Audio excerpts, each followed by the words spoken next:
Hola jóvenes, soy Eleazar Sánchez, el encargado del curso de filosofía, y para esta semana número 8 del ciclo 2019-1 virtual tenemos a 4 grandes pensadores de la filosofía moderna. Por eso ustedes pueden leer en su boletín Filosofía Moderna 2, que en realidad son pensadores que vivieron en el siglo XIX. Estoy haciendo referencia a Hegel, a Marx, a Comte y a Nietzsche.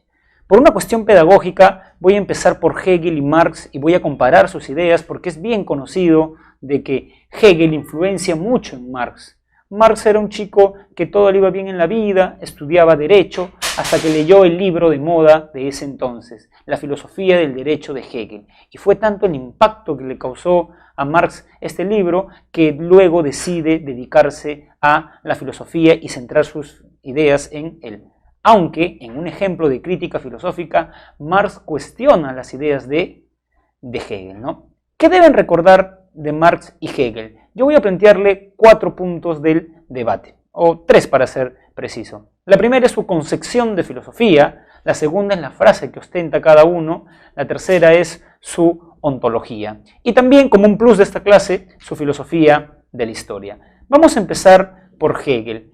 ¿Cómo entiende Hegel la filosofía? ¿Qué concepción tiene Hegel de filosofía? Vamos a escribir esto en la pizarra.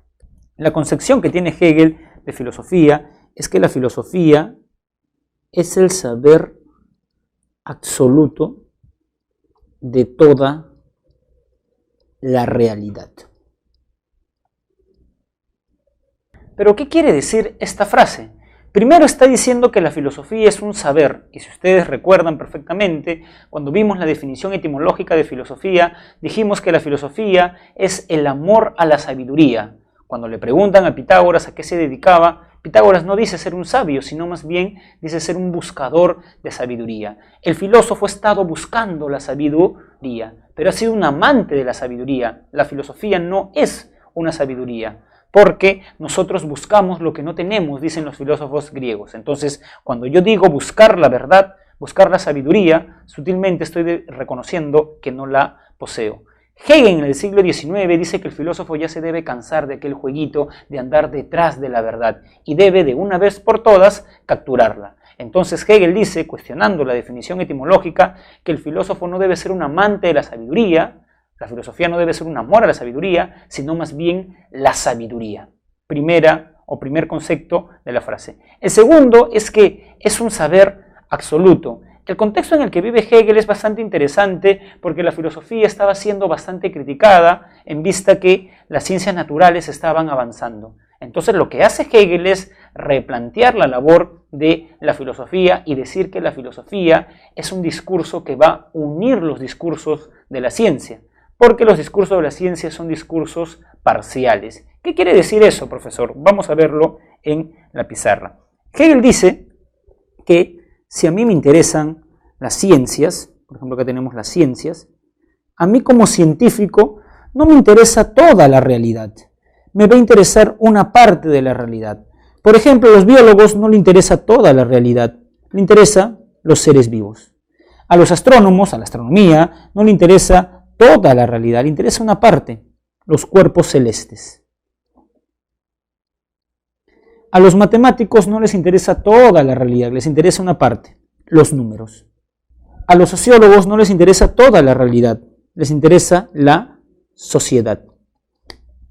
Entonces tenemos, dice Hegel, que la ciencia es un discurso regional, selectivo de la realidad, como vamos a ver en la semana 13, cuando enunciemos en epistemología las características de la ciencia. A un científico no le interesa toda la realidad, le interesa una parte de la realidad.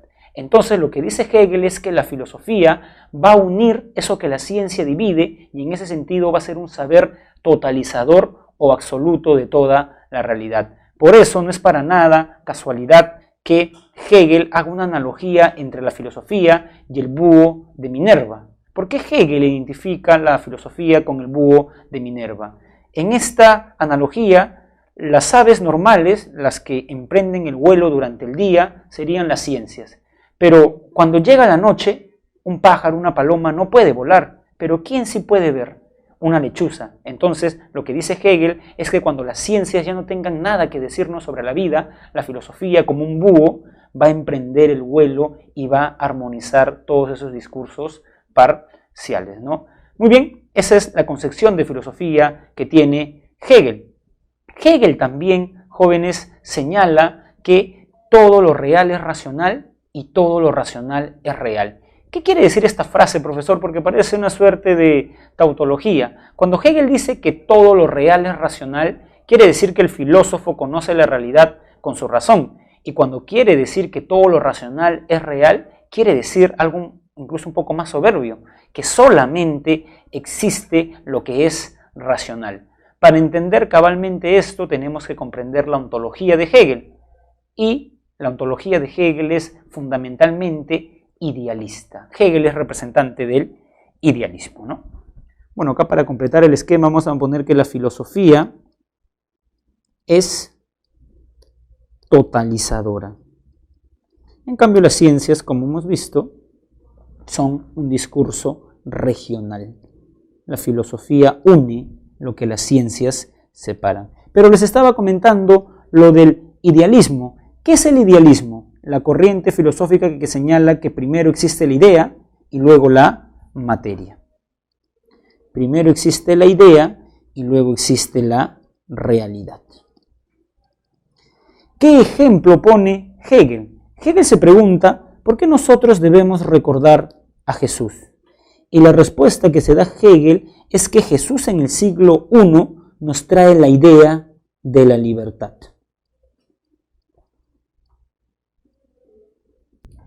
A decir de Hegel, Jesús es el primero que nos dice todos somos libres e iguales. Trae la idea de la libertad. Sin embargo, les pregunto, ¿en el tiempo de Jesús todos eran libres e iguales? No. Y Hegel dice, no importa, porque una vez que ha surgido la idea, la misma realidad va a encargarse de que esta idea se materialice, se realice, se encarne. Y así tenemos que esperar, dice Hegel, 17 siglos, Revolución Francesa, Declaración de los Derechos del Hombre, para ver que todos los hombres son libres e iguales. ¿Pero qué surgió primero? La idea de libertad. Esa es una lectura idealista de la historia. Primero surge la idea y luego surge la realidad. Entonces, vamos a esperar muchos siglos para que esta idea se materialice y se haga realidad. Entonces, acá tenemos la libertad, pero como realidad. Incluso, jóvenes, Hegel consideraba que la idea de libertad se movía de Oriente a Occidente. Y esto, además, jóvenes, ha venido en un examen de admisión. Para Hegel, ¿qué es la historia? La historia es el despliegue, o sea, es el hacerse realidad de la idea de libertad, ¿no? Y la libertad se mueve de Oriente a Occidente. ¿Por qué, profesor? Vamos a explicar esto con un esquema. Por ejemplo, dice Hegel, en Oriente, en el mundo persa, solamente uno era libre. ¿Han visto la película 300? En esa película se ve que del bando de los persas, el único libre era Jerjes. Incluso trataba a las otras personas como objetos. Si los generales no podían conquistar estos 300 valerosos espartanos, los mataba. Hegel diría que solamente había una persona libre del bando de los persas, Jerjes. Sin embargo, la libertad se mueve luego a Occidente y su primera fase, Grecia y Roma. Porque por más que querramos idealizar la noción griega de democracia, en la democracia griega no todos eran libres iguales. Por ejemplo, no eran ciudadanos las mujeres, ni los niños, ni los extranjeros. Entonces, en el mundo griego y romano, algunos eran libres. ¿Es una ventaja, una ganancia? Sí. Tenemos que algunos son libres. Es recién, dice Hegel, en el mundo moderno, Francia y Europa, donde todos son libres.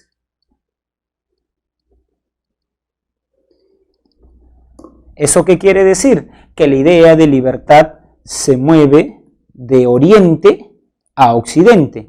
Y por eso, esta pregunta de examen de admisión nos dice que la historia es el proceso de desarrollo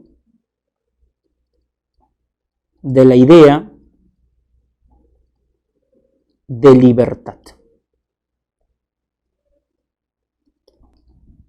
Incluso las feministas dicen, por ejemplo, que la Declaración de los Derechos del Hombre se centró en los varones, pero, por ejemplo, las mujeres no podían votar hace un siglo en el Perú, pero poco a poco la idea de libertad y de igualdad ha ido ganando terreno.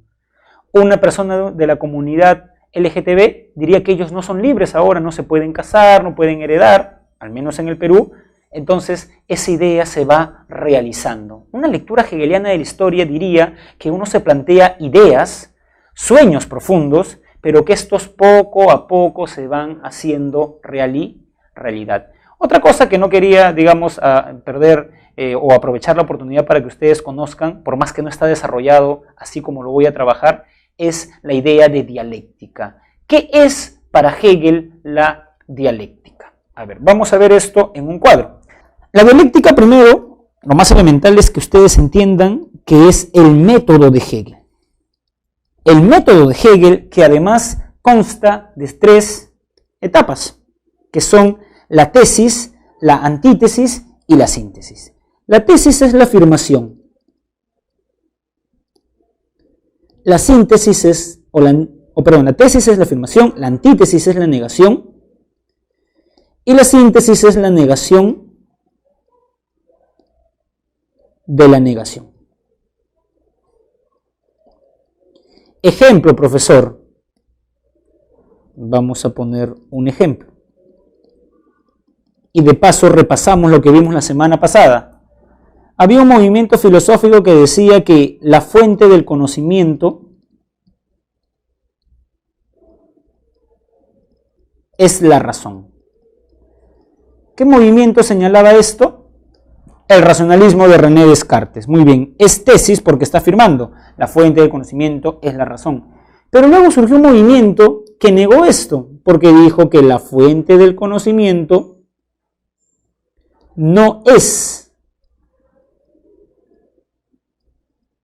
la razón, sino la experiencia.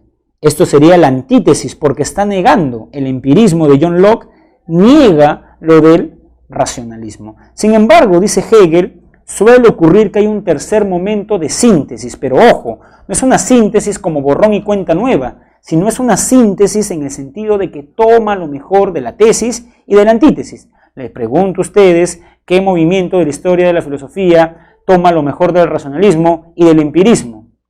El criticismo de Immanuel Kant, que dice que la fuente del conocimiento es la razón y la experiencia.